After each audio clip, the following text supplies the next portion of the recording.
어머님, 이제 저희와 함께 지낼 수 없어요. 며느리의 차가운 한마디에 박미자 여사의 세상이 무너졌다. 억수같이 쏟아지는 비처럼 눈물이 뺨을 적셨다. 젊은 시절 남편 몰래 품었던 그 금지된 사랑 때문일까? 아니면 아들의 파혼까지 불러올 뻔했던 자신의 독선 때문이었을까? 요양원으로 향한다고만 생각했던 며느리의 차가 낯선 골목으로 접어들었을 때 미자 여사는 그곳에서 자신의 전 재산보다 소중한 것을 발견하고는 하염없이 울고 말았다. 이 충격적인 반전. 지금부터 그 진실을 따라가 보시죠. 여러분은 지금 이 사연을 어디에서 듣고 계신가요? 댓글로 남겨주시면 우리 이야기의 여운이 더 깊어질 것 같습니다. 무료 구독 버튼을 눌러주시면 매주 감동적인 사연을 빠르게 받아보실 수 있습니다. 좋아요와 알림 설정도 잊지 마세요. 여러분의 소중한 의견은 다음 사연 제작에 큰 힘이 됩니다. 이 이야기가 좋으셨다면 주변에 공유해 주세요. 오랜 세월의 흔적이 고스란히 묻어나는 낡은 아파트 15층. 창밖으로 보이는 도시의 풍경은 박미자 여사에게 더 이상 아무런 위안도 되지 못했다. 60대 후반, 남편을 먼저 떠나보낸 지 5년. 매일 새벽 4시, 어둠이 짙게 깔린 방에서 눈을 뜨는 것이 일상이 되었다. 다시 잠들려 애써도 소용없었다. 온몸이 바위처럼 무거웠고 겨우 몸을 일으켜 앉으면 어지럼증이 밀려왔다.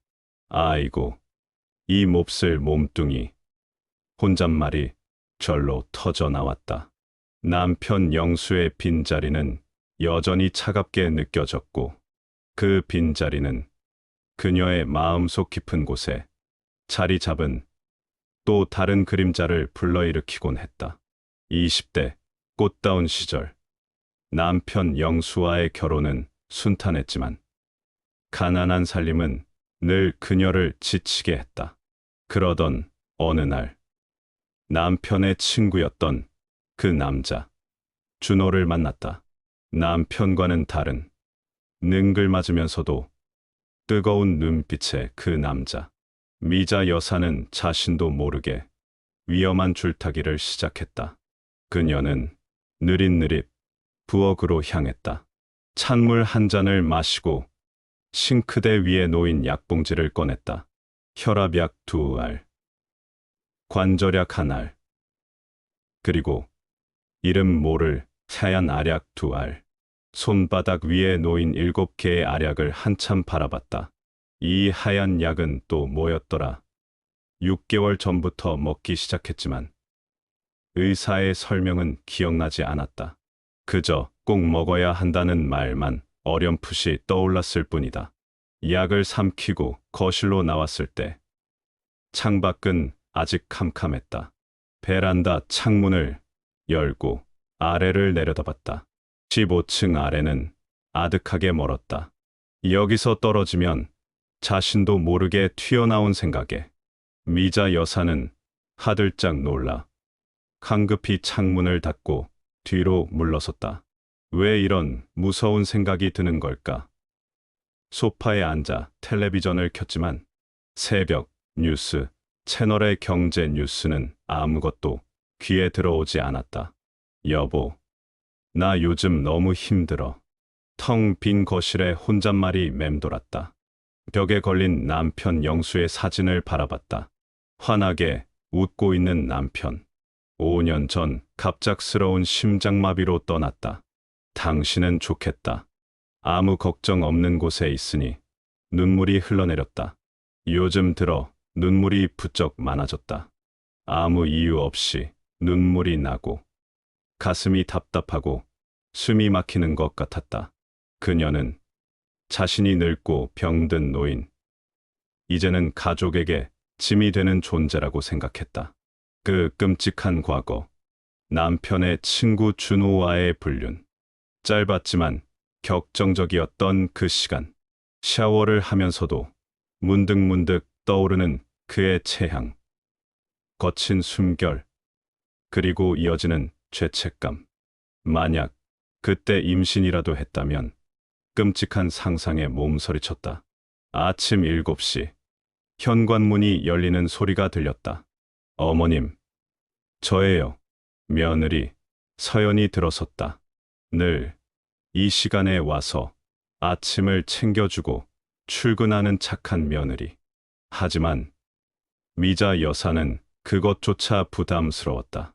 혹시 서연이도 내 과거를 알게 된 건 아닐까? 그래서 이렇게 형식적으로만 대하는 건 아닐까? 불안감이 엄습했다. 어머님, 또 새벽에 못 주무셨어요?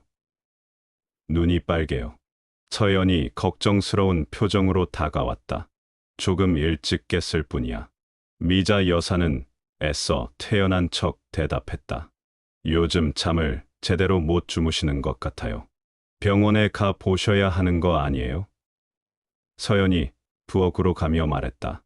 냉장고를 열어 반찬통들을 확인하기 시작했다. 어머님, 어제 해드린 갈비찜도 안 드셨네요. 김치찌개도 그대로고. 서연의 목소리에 걱정이 가득했다. 냉장고 문에 붙은 메모지를 꺼내 뭔가를 적었다. 10월 15일 식사량 거의 없음. 갈비찜, 미섭취. 김치찌개 미섭취. 미자 여사는 서연이 자신을 마치 요양원에 보낼 환자처럼 관리한다고 생각했다. 그래. 어차피 나는 곧 버려질 알거지 같은 존재가 될 테지. 자조 섞인 생각에 휩싸였다. 입맛이 없어서 그래. 어머님, 이렇게 안 드시면 건강도 나빠져요. 오늘은 된장찌개 끓여 드릴게요. 어머님이 좋아하시는 호박도 넣고요. 서연이 냄비를 꺼내 된장찌개를 끓이기 시작했다. 미자 여사는 그런 서연을 멍하니 바라봤다. 20년 전 아들 진우가 데려온 새색시. 그때는 요리도 서툴렀는데 이제는 살림 솜씨가 제법이었다. 그때 진우가 파혼 직전까지 갔던 것도 내 막말 때문이었는데 과거의 실책들이 주마등처럼 스쳐 지나갔다. 어머님, 약은 잘 드시고 계시죠? 서연이 싱크대 위 약통들을 하나씩 들어보기 시작했다. 뚜껑을 열어 알약 개수를 세더니 휴대전화를 꺼내 사진을 찍었다. 약 사진은 왜 찍니? 미자 여사가 묻자. 아, 떨어지는 약 미리 사다 놔야 해서요. 서연이 어색하게 웃으며 대답했다. 하지만 미자 여사는 보았다. 서연이 약통을 보며 눈썹을 찌푸리는 것을. 특히 하얀 알약이 든 통을 볼 때 표정이 어두워지는 것을. 분명 치매 약일 거야. 그래서 내가 이제 짐이 되는 거지.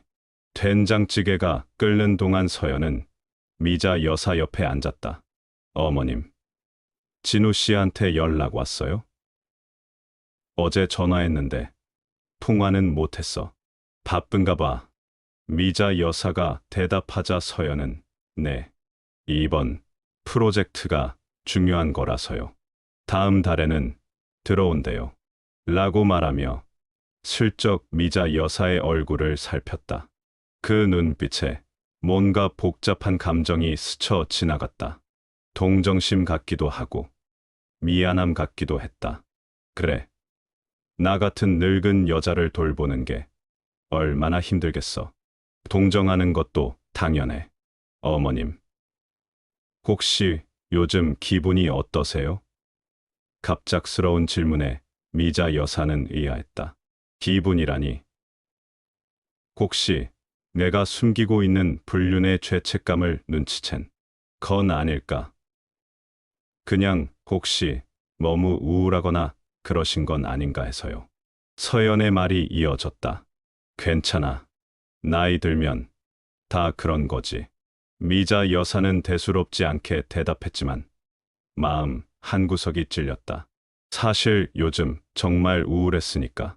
아침에 눈 뜨는 게 싫었고 하루하루가 무의미하게 느껴졌다.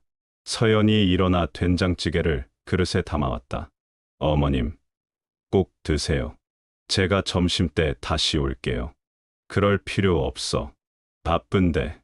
아니에요. 요즘 어머님이 걱정돼서요. 서연이 현관으로 가다가 뒤돌아봤다. 그 표정이 왠지 슬퍼 보였다. 마치 무언가를 참고 있는 것 같은 표정.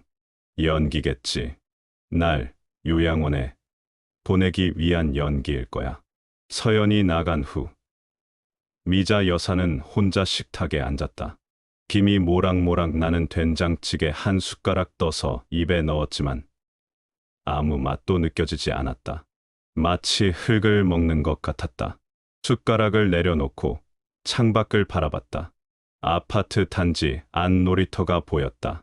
엄마들이 아이들을 데리고 나와 있었다.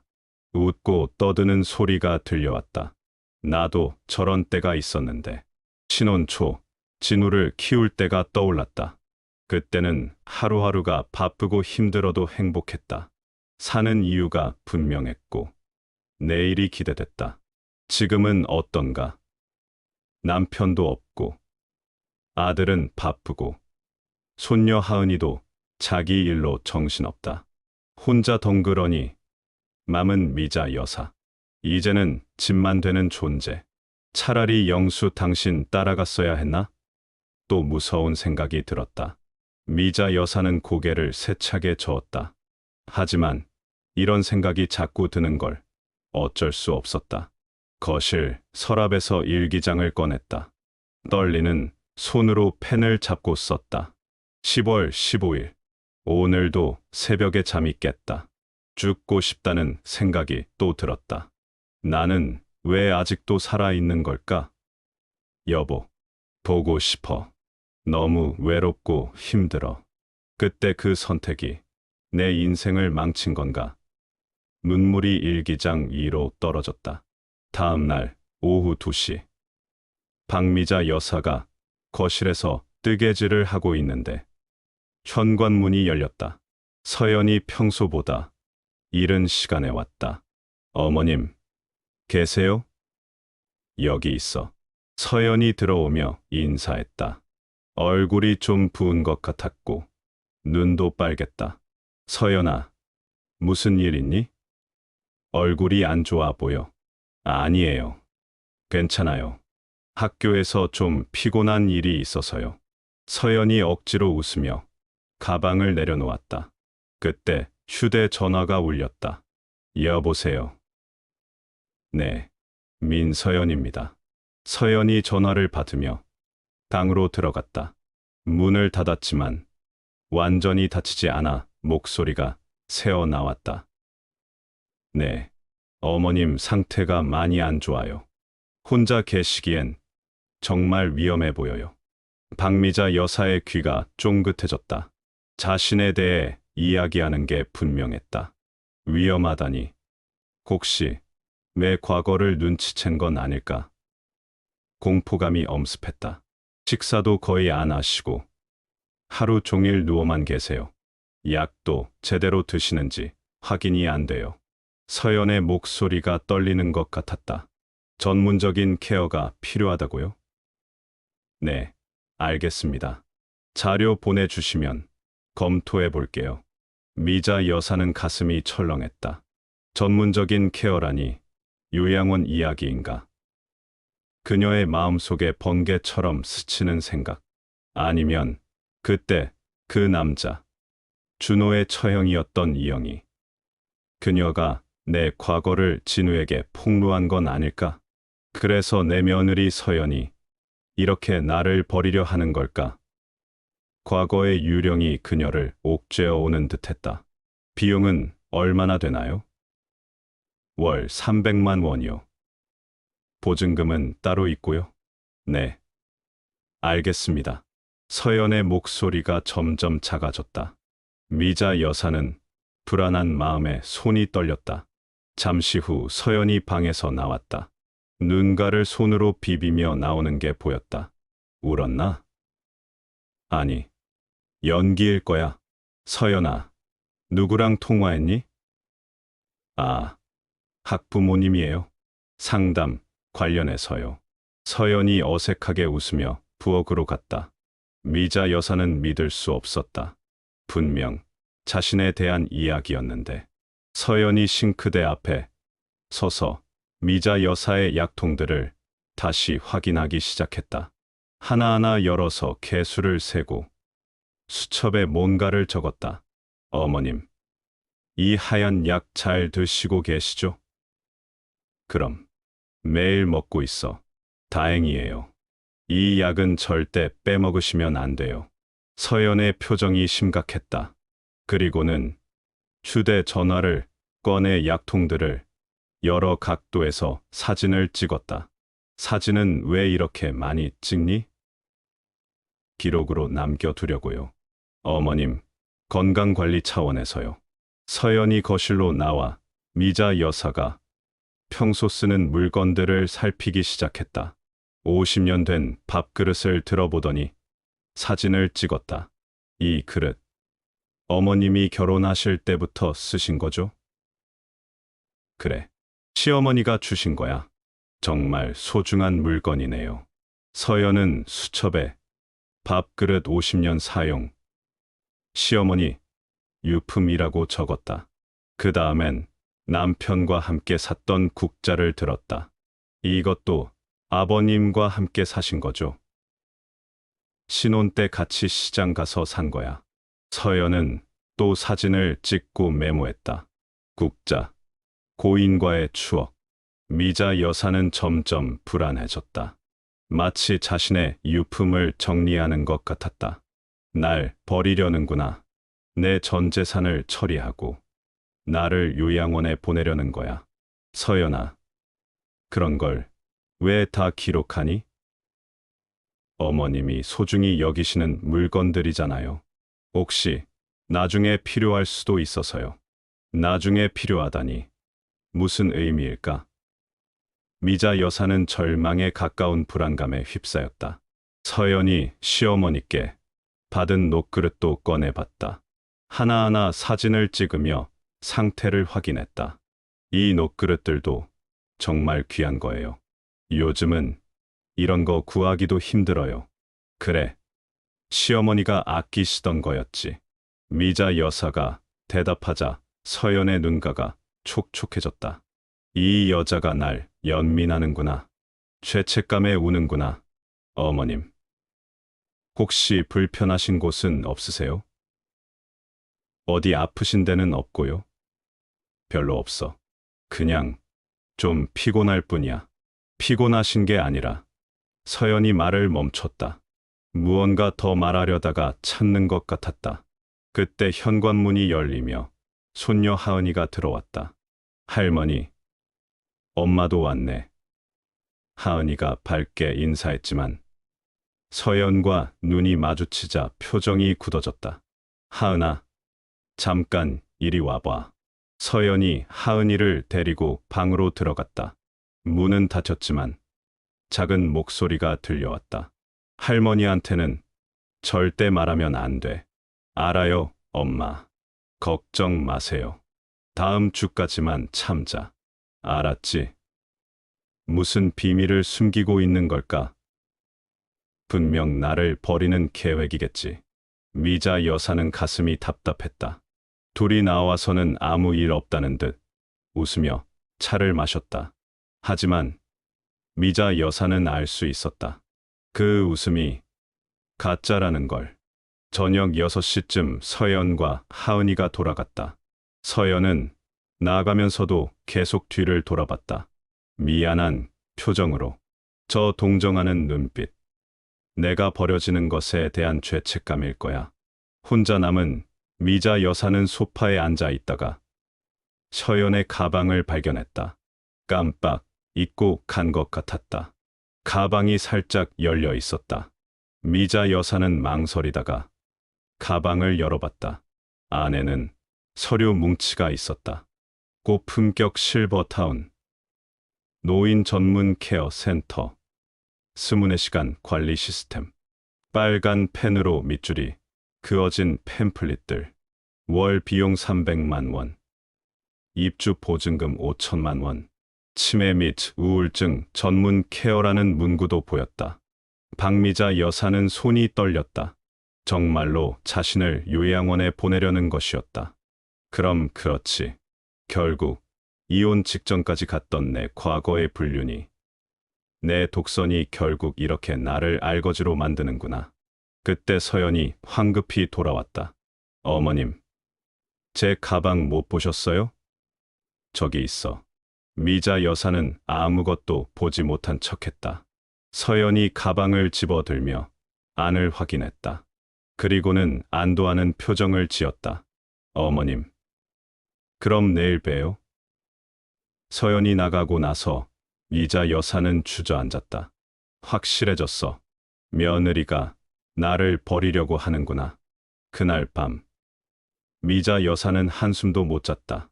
천장을 바라보며 생각했다. 나도 이제 끝인가? 아무도 날 원하지 않는구나. 내 파란만장한 인생도 이렇게 막을 내리는구나. 새벽 3시 일기장을 꺼냈다. 10월 16일. 오늘 확실히 알았다. 서연이가 날 요양원에 보내려 한다. 전문 케어, 24시간 관리. 나는 이제 짐이구나. 여보, 이제 정말 당신 곁으로 가고 싶어. 그때 그 남자와의 짧은 불장난 때문에 내 인생이 이렇게 끝나다니.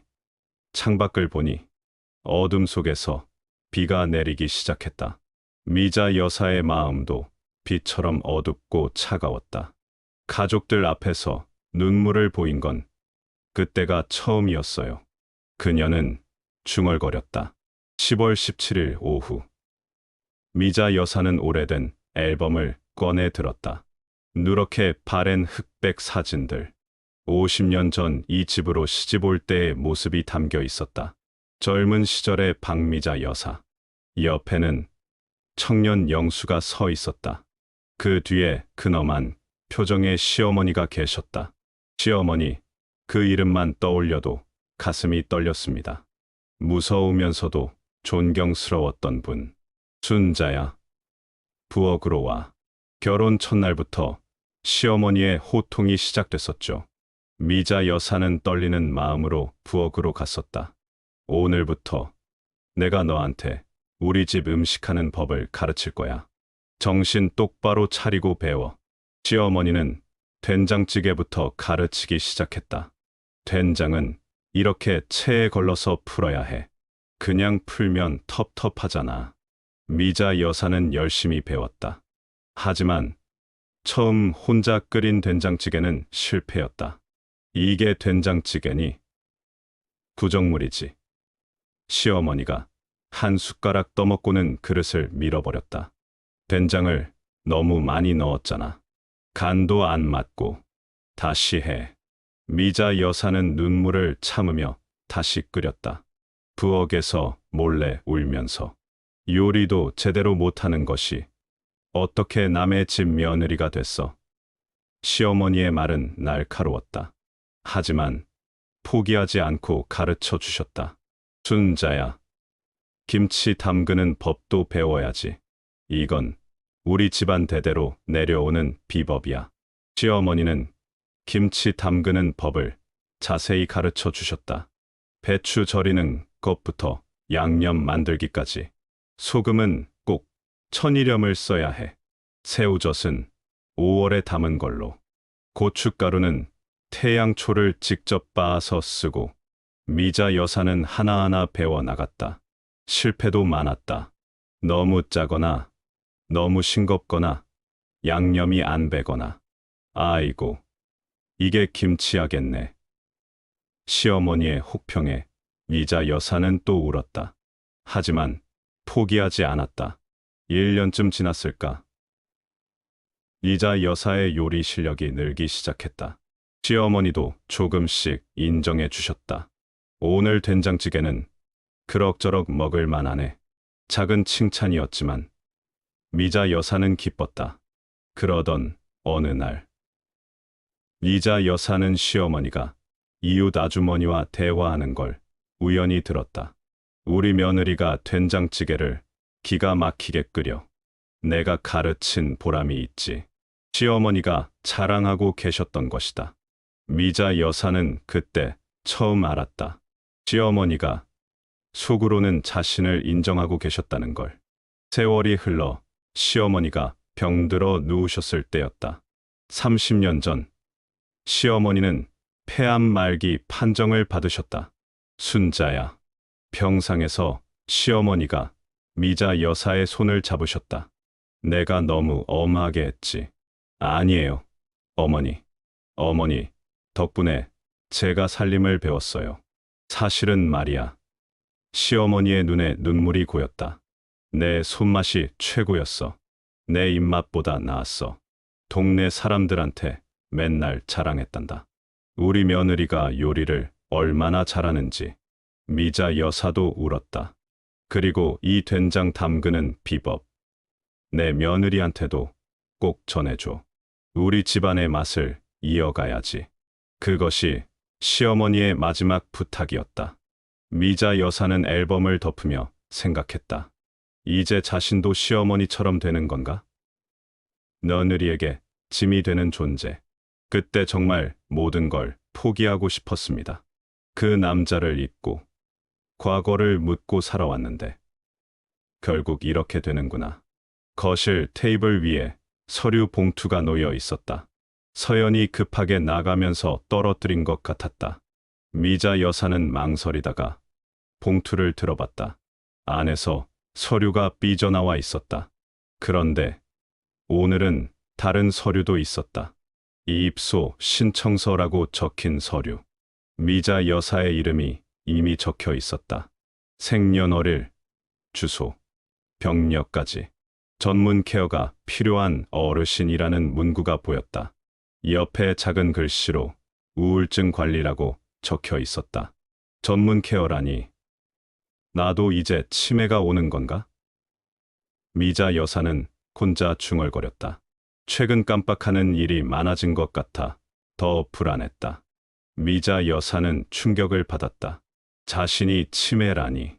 기억력이 좀 떨어진 것 같긴 했지만 치매는 아니라고 생각했는데 그때 서연이 황급히 들어왔다. 어머님, 제가 서류 봉투를 떨어뜨리고 갔네요. 서연이 황급히 봉투를 집으려는데 미자 여사가 말했다. 서연아. 네, 어머님. 서연아, 내가 이제 치매가 오는 거니? 서연이 당황했다.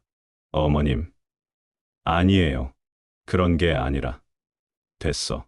더 듣고 싶지 않아. 미자 여사는 방으로 들어가 문을 닫았다. 서연이 문 밖에서 말했다. 어머님, 오해해요. 제가 설명해 드릴게요. 필요 없어. 가. 서연의 발걸음, 소리가 멀어졌다. 현관문이 닫히는 소리가 들렸다. 미자 여사는 침대에 앉아 생각했다. 시어머니는 자신을 끝까지 가르쳐 주셨는데 자신은 며느리에게 아무것도 전하지 못하고 버려지는구나. 어머니, 죄송해요. 저는 어머니만큼 못했어요. 시어머니 사진을 보며 중얼거렸다. 창밖에는 가을비가 내리고 있었다. 나무잎들이 떨어지는 게 보였다. 미자 여사도 저 낙엽처럼 떨어질 때가 된 것 같았다. 서랍에서 일기장을 꺼냈다. 떨리는 손으로 썼다. 12월 17일. 나는 치매 환자가 되었다. 우울증에 치매까지. 이제 정말 끝이구나. 시어머니, 죄송해요. 며느리에게 된장 담그는 법을 전하지 못하고 가게 됐어요. 여보, 이제 정말 갈 때가 된 것 같아. 일기장이 눈물로 젖었다. 그날 밤, 미자 여사는 결심했다. 더 이상 며느리를 괴롭히지 않겠다고. 순순히 요양원에 가겠다고. 하지만 마음 한구석은 너무 아팠다. 50년을 살았던 이 집, 남편과의 추억이 깃든 이곳을 떠나야 한다니. 미자 여사는 밤새 울었다. 베개가 눈물로 젖었다. 새벽이 되어서야 겨우 잠이 들었다. 꿈속에서 시어머니가 나타나셨다. 순자야, 힘내. 아직 끝이 아니야. 시어머니가 따뜻하게 웃고 계셨다. 미자 여사는 꿈속에서도 울었다. 이렇게 1편의 이야기가 끝났습니다. 며느리의 가방에서 발견한 차가운 서류 한 장. 자신이 버려진다는 것을 확신하게 된 박미자 여사는 결국 절망의 늪에 빠지고 말았습니다. 과연 박미자 여사는 이대로 모든 것을 포기하게 될까요? 그녀를 둘러싼 의심과 오해, 그리고 50년간 가슴에 묻어두었던 과거의 비밀은 과연 어떤 진실을 드러내게 될까요? 총 4부작으로 구성된 이번 이야기. 그 두 번째 이야기는 바로 내일 저녁 이 시간에 공개됩니다. 하루에 한 편씩 박미자 여사의 눈물겨운 여정을 끝까지 함께 해주세요. 뒷이야기가 궁금해서 잠 못 이루실 것 같다면 지금 바로 구독과 좋아요를 꾹 눌러주세요. 특히 종 모양의 알림 설정을 해두시면 내일 2편이 올라오는 즉시 확인하실 수 있습니다. 저희 야심만만 시니어 채널은 앞으로도 매일 여러분의 가슴을 울리는 진솔하고 깊이 있는 이야기로 찾아뵐 것을 약속드립니다. 여러분, 만약 내가 박미자 여사였다면 며느리의 가방을 발견한 순간 어떤 심정이었을까요? 여러분의 솔직한 생각을 댓글로 남겨주세요. 그럼 저희는 더 가슴 아픈 이야기 2편으로 다시 돌아오겠습니다.